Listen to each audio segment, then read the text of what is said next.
Everyone and welcome back to the channel. तो video शुरू करने से पहले हम ये जान लेते हैं कि आज का मोटिवेशनल कोट क्या है। तो गुगली बताओ आज का मोटिवेशनल कोट क्या है? पहले ये तो देख लो सर जी। क्या है? कल पेश कैसा रहेगा और उसे आज बुलाएंगे तो वो कल पेश होगा। बकवास नाम है। विक्रम कैसा नाम है? नहीं, उसके नाम में रम है, लोग बेवड़ा समझेंगे। झरना भी अच्छा नाम है। Googly play sad music. रुको सर जी, बजाती हूँ। गजब बेइज्जती है। एनीवेज, लास्ट टॉपिक में हमने करा था नंबर सिस्टम, जो कि रीजनिंग एप्टीट्यूड का पहला टॉपिक है। अब हम रीजनिंग एप्टीट्यूड के दूसरे टॉपिक पे आ जाते हैं, जिसका नाम है एवरेजेस। और साथ ही साथ हम थोड़ा सा मिक्सचर्स एंड एलिगेशंस भी देखेंगे। तो या लेट्स स्टार्ट। सबसे पहले स्टार्ट करते हैं एवरेज की डेफिनेशन से। Average in colloquial language, an average is a single value taken as a representative of a list of values. Often, average is being defined as the arithmetic mean, which is the sum of averages divided by the number of observations that are being averaged. अरे ये सब हटा रे सावन की घड़ा, चल अपना चला जल्दी। अपनी भाषा में समझते हैं। लेट अस सपोज आपके पास एक कलेक्शन ऑफ डाटा दिया हुआ है। आपके पास दिया हुआ है कि एक क्लास में लेट सपोज 30 स्टूडेंट्स है और 30 स्टूडेंट्स की ये हाइट्स हैं। किसी की हाइट ऑब्वियसली 5 फुट है, किसी की हाइट है 5 foot 5 inch, 5 foot 6 inch, 6 foot 5 8 5 9 6 4, ऐसे बहुत वेरिएबल हाइट्स दी गई। तो आपको क्या करना है, इस पूरे ग्रुप ऑफ डाटा को, इस कलेक्शन ऑफ डाटा को, पूरी क्लास को एक सिंगल वैल्यू से रिप्रेजेंट करना है। आपको देखना है कि वो कौन सी हाइट है जो मान ले हम कि सारे बच्चों की ये हाइट है, उसी हाइट को एवरेज कहते हैं। The average represents the central tendency of a group of data या collection of data भी ले सकते हैं। यानी कि ये वो हाइट है जो हम पूरे ग्रुप की हाइट मान सकते हैं। Obviously this will not be accurate, but जो हाइट हम सबकी मान सकते हैं उसी को एवरेज कहते हैं। एवरेज का फॉर्मूला बचपन से पढ़ते आ रहे हैं, sum of observations upon number of observations, ये सबको पता है। बट उससे भी ज्यादा important formula according to me ये है, average multiplied by number of observations equals to the sum of observations. ये फॉर्मूला हम काफी यूज करने वाले हैं। पहले एवरेजेस का एक क्वेश्चन करके देख लेते हैं। A man whose bowling average is 12.4 takes 5 wickets for 26 runs and thereby decreases his average by 0.4। Find the number of wickets taken by him before his last match. बहुत ही आसान क्वेश्चन है। सबसे पहले हम क्वेश्चन का बैकग्राउंड जान लेते हैं। बॉलिंग एवरेज होता है कि आपने एक मैच में कितने रन दिए और उसके अपोजिट कितने विकेट्स लिए। तो लेट अस सपोज आपने एक मैच में 60 रन दिए और आपने 5 विकेट्स लिए, तो आपका बॉलिंग एवरेज बन जाता है 12। ये हमारा क्वेश्चन है। अब हम क्वेश्चन देखते हैं। मान लेते हैं कि हमारे बॉलर ने लास्ट मैच से पहले x विकेट्स ली, ओके। और क्योंकि अभी जस्ट हमने पढ़ा कि average multiplied by number of observations equals to the sum of observations, तो अगर हम निकालने जाए कि लास्ट मैच से पहले उसने कितने रन पिटवाए, तो हमारे पास एवरेज दी हुई है 12.4। इसको अगर हम x से मल्टीप्लाई करें तो ये आ जाएगा sum of runs before last match, okay. अब ये आ गया लास्ट मैच के रन्स। तो अगर इसमें हम 12.4x प्लस 26 जो कि लास्ट मैच में उसने पिटवाए उसे जोड़ देते हैं, तो हमारे पास आता है टोटल रन्स। साथ ही साथ हमें ये भी पता है कि उसने लास्ट मैच में 5 विकेट्स लिए और उसकी एवरेज गिर गई 12, जो कि उसके लिए अच्छा हुआ। तो अगर हम 12 को उसने जितनी टोटल विकेट्स लिए हैं यानी कि x प्लस 5 से मल्टीप्लाई कर दें तो हमारे पास क्या आ जाएगा, टोटल रन्स। सिंपल, हम फटाफट से इसको इक्वेट कर देते हैं। 12.4x plus 26 will be equal to 12 times x plus 5। Equation solve करने के बाद हमारा x आ जाता है 85। ध्यान रखने वाली बात यह है कि अब तक हम पढ़ते आ रहे थे average equals to sum of observations upon number of observations, but यहाँ पे हमने उसी फॉर्मूले को थोड़ा सा ट्विस्ट करके यूज किया, यानी कि average multiplied by number of observations equals to sum of observations. Easy. यहाँ पे हम एवरेजेस की थोड़ी सी और प्रॉपर्टीज देख लेते हैं। अगर सारी ऑब्जर्वेशंस जो भी हैं उनमें से अगर कोई वैल्यू सब्ट्रैक्ट करी जाए तो एवरेज में भी ऑटोमेटिकली वो वैल्यू सब्ट्रैक्ट हो जाएगी। New average will be the old average minus the common subtracted value. उसी के साथ अगर ग्रुप ऑफ आइटम जो भी ऑब्जर्वेशन है उसको अगर किसी नंबर से मल्टीप्लाई या डिवाइड करें तो एवरेज भी हमारा उसी तरह उसी नंबर से या तो मल्टीप्लाई हो जाएगा या डिवाइड हो जाएगा। साथ ही साथ एवरेज की सबसे बड़ी खास बात यह है कि एवरेज हमेशा जो लोएस्ट वैल्यू है और जो हाईएस्ट वैल्यू है उनके बीच में ही आएगा। ओके, मूविंग ऑन, अगला जो कॉन्सेप्ट है हमारे पास वो है वेटेड एवरेज का। वेटेड एवरेज का यूज कब आता है? वेटेड एवरेज का यूज तब आता है when we have two or more than two groups whose individual averages are known. More than two groups हैं और आपके पास इंडिविजुअल सबकी अलग अलग एवरेज पता है आपको, बट सबकी प्रायोरिटीज अलग है, सबकी वेटेज अलग है। ओके, तो आपको अगर कंबाइंड एवरेज ऐसे में निकालनी हो तो आपको वेटेड एवरेज का कॉन्सेप्ट बहुत काम का आता है। एक एग्जांपल के थ्रू समझ लेते हैं। लेट अस सपोज कोई बीटेक का स्टूडेंट है मेरे जैसा, जिसकी 4 इयर्स की परसेंटेजेस ये हैं, फर्स्ट ईयर में 60%, सेकंड ईयर में 70%, थर्ड ईयर में 80% और फोर्थ ईयर में बहुत बड़ी 90%। लेकिन यहाँ पे एक कैच है। आप देख पा रहे हैं कि फर्स्ट ईयर की वेटेज जो है सिर्फ 25% है, सेकंड ईयर की ऑब्वियसली 50%, थर्ड 75% और फोर्थ 100%। तो ऐसे में हमारे को कंबाइंड एवरेज निकालनी है। देख लेते हैं कैसे निकालते हैं। वैसे कंबाइंड एवरेज का फॉर्मूला ये है, each average multiplied bye it's weightage.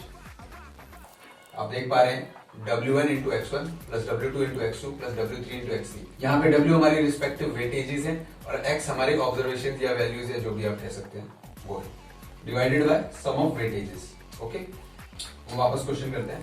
तो हमारे पास कंबाइंड एवरेज आएगा, फर्स्ट ईयर में है 60%, इसकी वेटेज है 25%, तो 25% को हम 0.25 लिख लेते हैं। सेकंड ईयर का ऑब्वियसली 70% और इसकी वेटेज है 0.5, थर्ड ईयर में है 80%, weightage is 0.75, and in fourth year he got 90, is weightage of 100%। Total divided by sum of weightages 0.25 plus 0.5 plus 0.75 plus 1, this comes out to be 60.5 is 15 plus 35 plus 80 to be the 4 is 60 plus 90 on 2.5.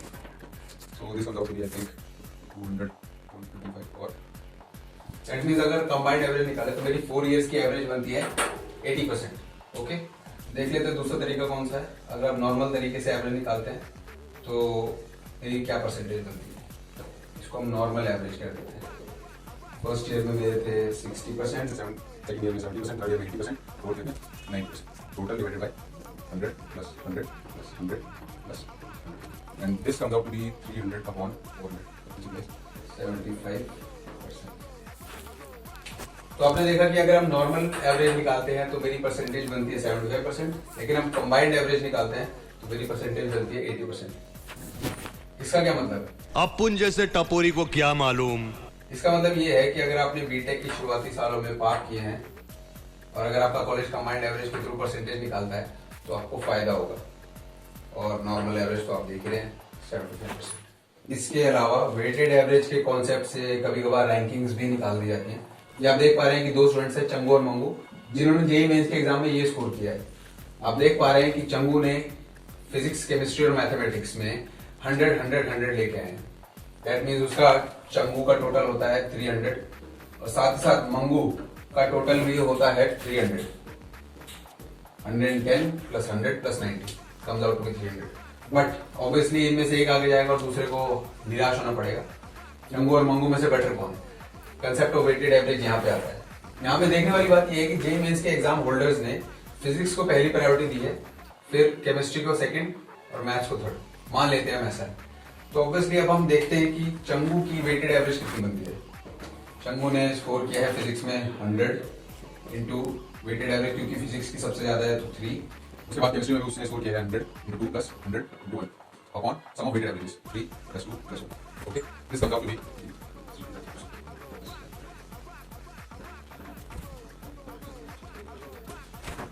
ये हुई चंगू की weighted average. अब देखते हैं मंगू की।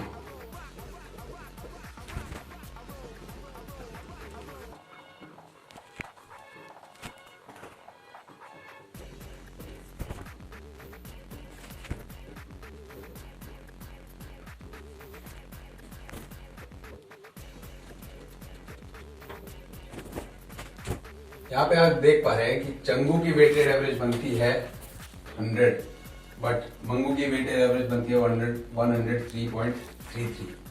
तो clearly Mangu जीत गया। Moving on, अगला टॉपिक है हमारे पास रूल ऑफ एलिगेशन।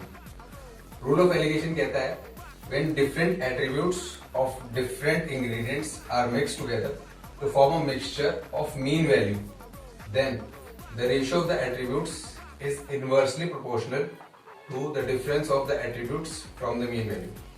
इसका मतलब समझे निर्दया? इसका क्या मतलब हो सकता है सर? कुछ समझ नहीं है, कोई बात नहीं। लेट अस सपोज हमारे पास दो इंग्रेडिएंट्स हैं, इंग्रेडिएंट ए और दूसरा है इंग्रेडिएंट बी। इंग्रेडिएंट ए है x रुपीज प्रति केजी, इंग्रेडिएंट बी है y रुपीज प्रति किलो।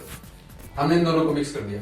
देखने वाली बात यह है कि यहाँ पे एट्रीब्यूट क्या है, ये दोनों x rupees per KG and y rupees per KG, यानी कि प्राइस ही हमारा एट्रीब्यूट है। कभी कभार ये एट्रीब्यूट हो सकता है ये क्वांटिटी हो, कभी कभार ये एट्रीब्यूट हो सकता है परसेंटेज हो, डिपेंड करता है क्वेश्चन, बट जनरली इन्हीं तीनों में से कोई एक होगा।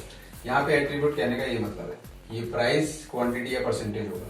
ए जो कि है x रुपीज पर केजी और बी जो कि है y रुपीज पर केजी, इन दोनों को मिक्स किया हमने और हमारे को एक मिक्सचर मिला जो कि है m रुपीज पर केजी। इसके बाद हमें दो एरोज बनाने हैं, एक ऐसे और एक ऐसे। तो यहाँ पे हमें इनके रिस्पेक्टिव डिफरेंसेस लिखने हैं, यानी कि ये x माइनस m और ये y minus m।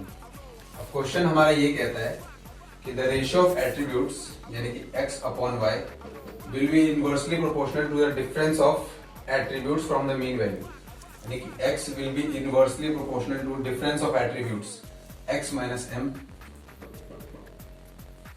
and y will be inversely proportional to y minus m. Okay, एक बात ध्यान में रखनी है कि यहाँ पे हमेशा हमें डिफरेंस का मॉडुलस लेना है। हमें कोई फर्क नहीं पड़ता अगर ये वाली क्वांटिटी है, ये वाली क्वांटिटी नेगेटिव है, पॉजिटिव है, हमें बस डिफरेंस से मतलब है। अगर ये -2 भी है तो कोई दिक्कत नहीं, अगर ये +1 है तो वेरी गुड। ये है हमारा रूल ऑफ एलिगेशन। यहाँ पे एट्रीब्यूट हमारे प्राइस भी हो सकते हैं, क्वांटिटी भी हो सकती है, परसेंटेज भी हो सकती है, कुछ भी हो सकती है, depending on the question. Rule of alligation का एक क्वेश्चन करके देख लेते हैं। How much water has to be added in 60 litres of 70% milk solution so as to make it 40% milk solution.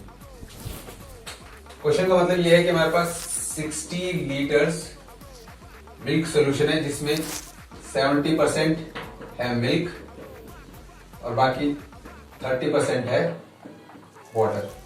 हमें इसी सॉल्यूशन को 40% मिल्क और 60% वाटर में कन्वर्ट करना है।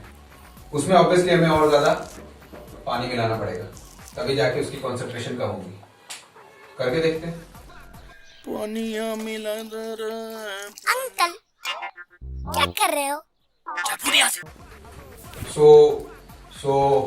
So we'll start off the question like this. एक तरफ हमारे पास है पानी और एक तरफ हमारे पास है दूध। ओके, पानी अब क्योंकि शुद्ध पानी है तो ऑब्वियसली ये इसमें 100% वाटर है। अब मिल्क शुरू में हमारे पास 70% मिल्क सोल्यूशन है, दैट मीन्स इसमें हम 30% पानी ही ढूंढ पाएंगे। इन दोनों को मिक्स करके बाद में बोला गया कि हमें एक ऐसा सोल्यूशन बनाना है जिसमें 40% मिल्क हो और 60% पानी हो। तो हम इसमें रूल ऑफ एलिगेशन फिर से लगा देते हैं। एक एरो ऐसे, एक एरो ऐसे, इनका difference 100 minus 60 is 40, 30 minus 60 is -30, but हमें ऑब्वियसली इसका मॉडुलस लेना है, हमें सिर्फ मैग्नीट्यूड्स मालूम है। तो अब रूल ऑफ एलिगेशन हमें यही कहता है। देखने वाली बात यह है कि हमने यहाँ पे पूरा क्वेश्चन रिप्रेजेंट कर दिया, बट हमारा एट्रीब्यूट क्या है? यहाँ पे हमारा एट्रीब्यूट है क्वांटिटी। Okay, quantity. हमें मान लीजिए हमने x लीटर्स पानी मिलाया और दूध हमारे पास था 60 लीटर्स। तो रूल ऑफ एलिगेशन लगा देते हैं, which says the ratio of attributes x upon 60 is inversely proportional to the difference. That means x is inversely proportional to the difference 40 and 60 is inversely proportional to 30. यहाँ पे -30 था but हमें उसका modulus लेना है, that means 3/4. x comes out to be 60 into 3/4, 40. That means 45 liters of water has to be added to make this 70% solution into 40% solution. ये पूरा question हमने वाटर के पॉइंट ऑफ व्यू से किया है। ये सारी कंसेंट्रेशन वाटर की लिखी हुई है, अपने हो गया, अपने को सिर्फ पानी निकालना। बट एक क्वेश्चन ये भी अराइज हो सकता है कि ये क्वेश्चन क्या मिल्क के पॉइंट ऑफ व्यू से किया जा सकता था। तो इसका आंसर है yes, it can be done from the milk point of view. बस यहाँ पे कंसेंट्रेशन चेंज हो जाती, ये वैल्यूज आपकी वापस वही आती। करके देख लेते हैं। अब क्योंकि ये शुद्ध पानी है, दैट मीन्स इसमें वॉट मिल्क की परसेंटेज कितनी होगी, 0%। यहाँ पे 30% वाटर था, तो दैट मीन्स 70% मिल्क था, और ये 60% वाटर था, दैट मीन्स 40% मिल्क था। तो 0 - 40 वुड हैव बीन -40। ऑब्वियसली हमें मैग्नीट्यूड लेना है, 70 - 40 वुड हैव बीन +30। इसका मैग्नीट्यूड ऑलरेडी है, तब भी आंसर 45 ही आता। ये था हमारा रूल ऑफ एलिगेशन। इस क्वेश्चन में देखने वाली बात ये थी कि हमारे पास जो मीन वैल्यू है आफ्टर मिक्सिंग वो पता थी। हमें दिया हुआ था कि 40% मिल्क सोल्यूशन बनाना है, बट व्हाट इफ आपको ना दिया हो कि मीन वैल्यू क्या है, आफ्टर मिक्सचर क्या बनेगा। तो हम देख लेते हैं। लेट अस सपोज आपके पास ये एक इंग्रेडिएंट है ए और दूसरा है बी। इंग्रेडिएंट ए की कंसंट्रेशन है C1, इंग्रेडिएंट बी की C2। इंग्रेडिएंट ए लिया है आपने m kg और इंग्रेडिएंट बी आपने लिया है n kg। तो यहाँ पे आपको वेटेड एवरेज नहीं दी हुई है। सबसे पहले आप समझदारी ये करें कि आप वेटेड एवरेज निकाल लें बिफोर कि आप रूल ऑफ एलिगेशन लगाएं। वेटेड एवरेज बहुत सिंपल है, C = m × C1 + n × C2 / m + n। इसके बाद ही आप फर्दर कैलकुलेशन करें, इसके बाद ही आप रूल ऑफ एलिगेशन लगाएं। That means C2 - C and C1 - C। Finally आपका आंसर बनेगा m/n = C2 - C/C1 - C। इसको याद रखने का सिंपल तरीका ये भी लगा सकते हैं कि आपके पास ये दिया हुआ है m, ये दिया है n, ये दिया है आपके पास C2 - C और ये दिया है C1 - C। आप इसको यहाँ ऐसे डिवाइड में लगा दें और यहाँ पे एक इक्वल टू साइन लगा दें, तो आपके पास बन जाएगा फिर से m/n = C2 - C/C1 - C। That's all for averages and mixtures and alligations. See you in the next video. तब तक के लिए stay strong and always remember. I love you 3000.